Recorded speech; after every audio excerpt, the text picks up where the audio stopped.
this is what the football society lacks.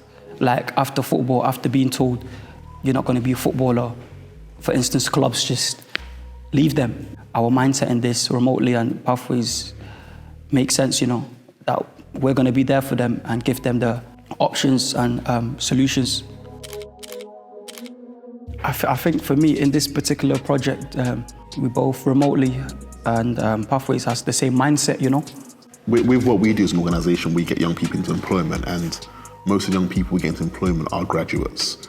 And a lot of people have this ideology that you have to be a graduate to be able to get working opportunities.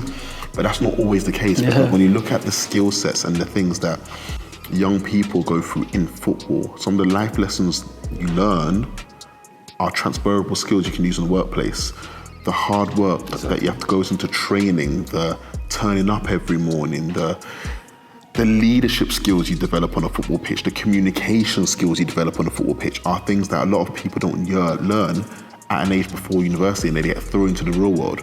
A lot of footballers have these life experiences from young, so when you get thrown into the workplace, you have the leadership skills, you have the communication skills, you have the dedication, you're there every morning on time, you're used to all these things, and these are the transferable skills we know that we're going to have in these young people who we can mould into organisations around the world. So in regards to Ghana, obviously, there's a lot of synergies with Ghana and the UK with the colonial past, Commonwealth. So a lot of Ghanaian young people speak really great English. And Ghanaian young people are hungry, they're really ambitious, and they're really, really intelligent. We're finding that the more opportunities we're given to them, the more they're thriving, and they're showing organisations around the world their skill sets and their competence. So I think that choosing Ghana as a first location works really well. Obviously, heritage-wise, our backgrounds are Ghanaian as well, so it just makes sense. That's a bonus, yeah. 100%. Exactly. I wouldn't say friends, but I know a lot of people that have not made it as a footballer, or who I've played with and they've not made it, and they've just been left out there.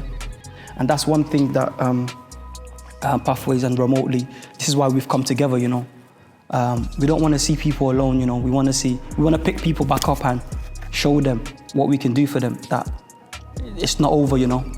Like, it's not the end, because the plan I have in my head with remotely as well, it's just big, you know, so yeah, like I said, can't wait.